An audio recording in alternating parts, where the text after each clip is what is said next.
আসসালামু আলাইকুম। সকাল ৯টা বেজে ২৫ মিনিট। আজ বুধবার। বাংলাদেশ বেতার কক্সবাজার। স্থানীয় খবরে স্বাগত জানাচ্ছি রবিনা পারভিন। কক্সবাজারে তারুণ্য নির্ভর বাংলাদেশ বিনির্মাণ বিষয়ক আলোচনা সভা অনুষ্ঠিত হয়েছে। গতকাল যুব উন্নয়ন অধিদপ্তর সম্মেলন কক্ষে এ সভার আয়োজন করে জেলা তথ্য অফিস।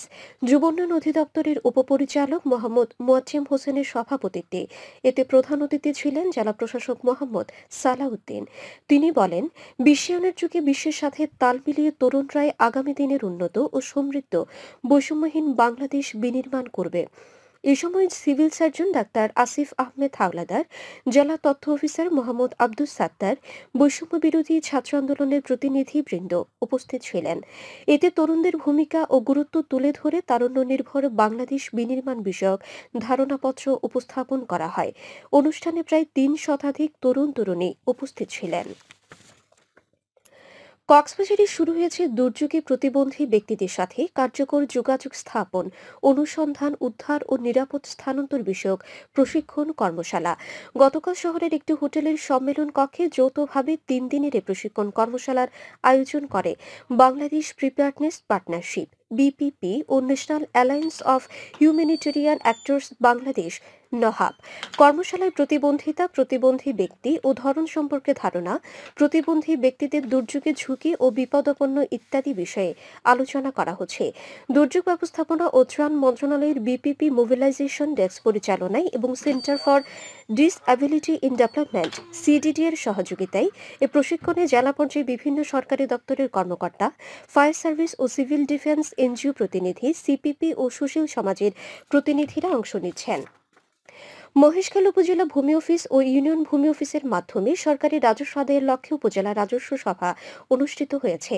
গতকাল বিকেলে উপজেলা নির্বাহী কর্মকর্তার কার্যালয়ে এই সভার আয়োজন করে উপজেলা প্রশাসন। এতে সভাপতিত্ব করেন উপজেলা নির্বাহী কর্মকর্তা মিকি মার্মা। এ সময় সরকারি রাজস্ব আদায়ে ইউনিয়ন ভূমি কর্মকর্তাদের গুরুত্বপূর্ণ ভূমিকা রাখতে নির্দেশনা প্রদান করেন তিনি। সভায় উপজেলা সহকারী কমিশনার ভূমি দীপক ত্রিপুরা, ইউনিয়ন ভূমি কর্মকর্তা সহ সংশ্লিষ্টরা উপস্থিত ছিলেন।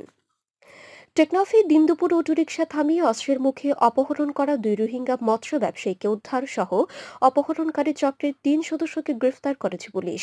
মঙ্গলবার দুপুর উপজেলার সদর ইউনিয়নের লেঙ্গুরবিল মাঠপাড়া পাহাড়ি এলাকায় এ অভিযান চালানো হয় বলে জানান টেকনাফ থানার officer in charge OC Mohammad Giasuddin. জনতার সহযোগিতায় ২ জনকে উদ্ধার এবং ৩ জনকে গ্রেফতারের ঘটনায় মামলা দায়ের করা হয়েছে বলে জানান তিনি। জেলা পুলিশ ও ভুক্তভোগীরা বলছেন, এ নিয়ে গেল ১ বছরে টেকনাফের বিভিন্ন এলাকা থেকে ১৪০ জনকে অপহরণের ঘটনা ঘটেছে। এর মধ্যে ৮৩ জন স্থানীয় বাসিন্দা ও ৫৬ জন রোহিঙ্গা নাগরিক। কুতুবদিয়া অভিযান চালিয়ে অবৈধ অস্ত্র উদ্ধার করেছে বাংলাদেশ নৌবাহিনী। গতকাল উপজেলার আলী আকবরডেল ইউনিয়নের তাবালিরচল এলাকায় এই অভিযান চালানো হয়। অভিযানকালে একটি নলা বন্দুক, ২ রাউন্ড তাজা গুলি এবং ৩টি দেশীয় ধারালো অস্ত্র উদ্ধার করা হয়। উদ্ধারকৃত অস্ত্র ও গোলাবারুদ পরবর্তী আইনানুগ ব্যবস্থার জন্য কুতুবদিয়া থানায় হস্তান্তর করা হয়েছে বলে জানিয়েছেন নৌবাহিনী। সরকারের নির্দেশনা অনুযায়ী ইন এইড টু সিভিল পাওয়ার কার্যক্রমের আওতায় এলাকায় আইনশৃঙ্খলা রক্ষায় নৌবাহিনীর নিয়মিত টহল এবং অভিযান অব্যাহত থাকবে বলে জানিয়েছেন সংস্থাটি। চকরিয়ায় রান্নার গ্যাসের চুলা থেকে সৃষ্ট আগুনে একটি বসতঘর পুড়ে ছাই হয়েছে। মঙ্গলবার রাতে উপজেলার কাকারা ইউনিয়নের ৮ নম্বর ওয়ার্ড উত্তর কাকারা এলাকায় এই অগ্নিকাণ্ডের ঘটনা ঘটে। জানা গেছে, ওই এলাকার আনিসুর রহমানের বাড়িতে রান্নাঘরে চুলা জ্বালাতে গিয়ে হঠাৎ বাড়িতে আগুন ধরে যায়। এ সময় দ্রুত আগুন ছড়িয়ে পড়ে, মুহূর্তের মধ্যে বাড়ির সবকিছু পুড়ে ছাই হয়ে যায়। কাকারা ইউনিয়ন পরিষদের চেয়ারম্যান মোহাম্মদ শাহাবুদ্দিন বিষয়টি নিশ্চিত করে বলেন, অগ্নিকাণ্ডের বিষয়টি উপজেলা প্রশাসনকে জানানো হয়েছে।